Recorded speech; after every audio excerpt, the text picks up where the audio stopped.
Nah, untuk yang histologi, Bapak dan Ibu sekalian, saya kira mungkin karena waktunya pendek sekali, ya, tapi saya kira kita coba langsung sedikit, Pak. Ya.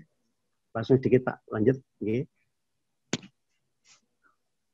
Oke, baik. Jadi histologi, saya kira nanti Pak Bambang dengan Pak Aris nanti yang expert di bidangnya. Tapi secara prinsip itu Bapak Ibu sekalian, karena saya memberikan pengantar, histologi mempelajari jaringan penyusun tubuh, kemudian kimia jaringan dan sel. Itu juga kita cek dengan metodenya nanti pengecatannya bisa dengan HE atau dengan histokimia. Histopatologi untuk menelusuri ya penyakit secara mikroskopik yang informasinya dalam bentuk gambaran perubahan jaringan atau kimia jaringan. Saya kira itu Bapak Ibu sekalian juga sama bisa ditelusur ya. Ini juga memberi satu bukti-bukti ya atas adanya infeksi di dalam tubuh yang sudah lebih lanjut dibandingkan dengan hematologi. Saya kira begitu itu Bapak Ibu sekalian. Nah, kemudian lanjut aja Pak. Nah, ini peran saya kira untuk histologi mengetahui struktur dan sifat jaringan, Bapak Ibu sekalian, secara normal. Nanti Pak Aris insya Allah akan menyampaikan dan Pak Bambang mengetahui peran jaringan dalam tubuh, ya, dan anatominya, interaksinya dengan sistem, jadi sistem pencernakan, sistem reproduksi dan seterusnya. Kemudian histopatologi sebagai bioindikator untuk mengetahui kondisi kesehatan ikan dan kemudian sebagai diagnosis terjadinya gangguan kesehatan pada organisme ikan. Nah, lanjut Pak, sedikit lagi. Ya.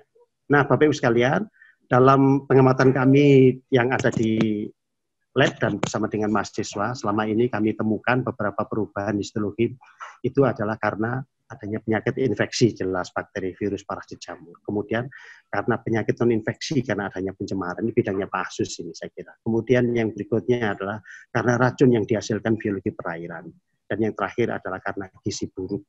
Dan di bawah ini sebenarnya sudah saya sampaikan di situ ada sampel-sampel histologi atas 4 sebab ini, ya, baik virus, bakteri, kemudian penyakit pencemaran, terus kemudian oleh racun, dan kemudian karena gizi buruk. Lanjut Pak, coba Pak, kita sedikit aja lihat histologi. Bapak Ibu sekalian, ini adalah karena konsentrasi timbal yang berlebih, kita lihat ternyata kerusakannya sampai mencapai kepada nekrosis.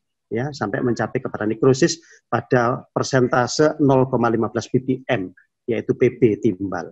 Ya. Jadi nekrosis ini adalah kerusakan yang paling tinggi Bapak Ibu sekalian, bahkan jaringannya nanti tidak terwarnai dan tidak bisa dibandingkan dengan sel-sel yang normal lainnya. Oke, baik ada hipertrofi, proliferasi, hiperplasia, ruptur epitel dan sampai kepada nekrosis. Baik, next Mas. Nah, ini Bapak Ibu sekalian, ini adalah rendahnya mutu pakan sehingga kelihatan di dalam jaringan ototnya ada mengalami perubahan degenerasi hidropik ya. Jadi ada fokula-fokula kosong yang tidak tercap dan itu adalah degenerasi lemak. Ini adalah salah satu. Jadi kalau ikan kita berikan makan dengan kualitas yang rendah atau kadar lemaknya lebih tinggi, maka akan terjadi jaringannya itu adalah jaringannya merupakan degenerasi hidropik atau ada fokula yang berisi lemak yang tidak terwarnai oleh pengecatan HE. Next, Mas. Baik. Kita lanjut, Bapak Ibu sekalian, kelihatan lamela primernya sudah hampir menyatu dengan lamela primer dengan sisi-sisi yang lainnya. Tidak bisa kita. Ternyata ini adalah karena infeksi parasit Dactylogyrus, Bapak Ibu sekalian.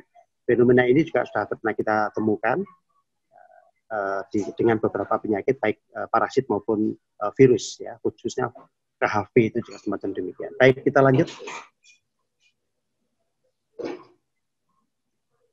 Lanjut Pak. Nah, ini Bapak Ibu sekalian, ini adalah kerapu bebek yang terinfeksi iridovirus.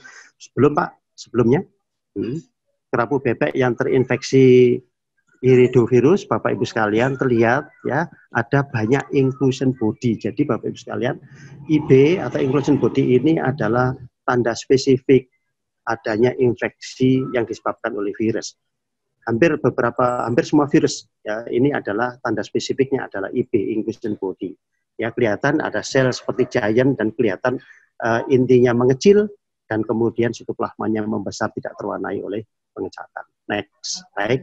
Assalamualaikum Pak Maftu, mohon maaf waktunya. Baik, selesai Pak Asus ini. Insya Allah tinggal 2 slide lagi, selesai. Baik Pak, ini saya kira ya fenomena apa ini? Red tide ya. Oke, red tide. Kelihatan insangnya ada banyak leukocyte-nya. Baik, lanjut Pak. Lanjut Pak Jalami. Dikit lagi, tinggal mungkin 2 slide. Nah, ini sama tadi pada WSSV, jadi iridovirus, mohon maaf, virus, jadi IB, ada IB-nya, inclusion body. Lanjut Pak.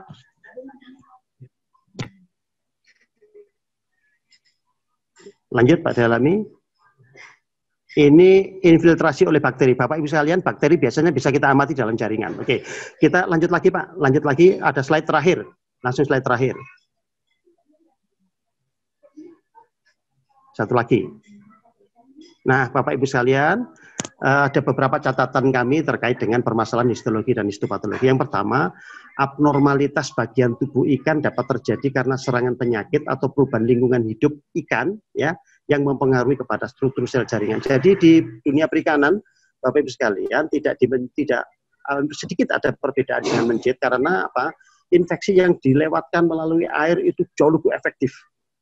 Jadi cepat sekali.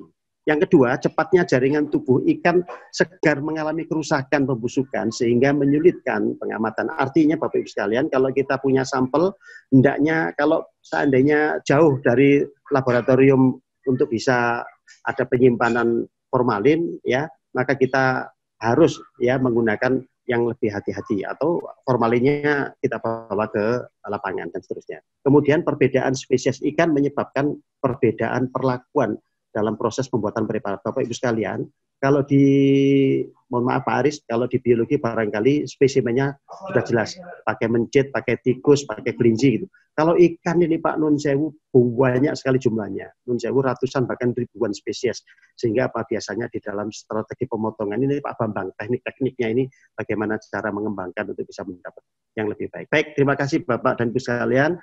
Mohon maaf karena waktunya juga Pak Asus harus berpacu dengan waktu. Saya akhiri dan saya kembalikan kepada moderator. Mohon maaf. Assalamualaikum warahmatullahi wabarakatuh.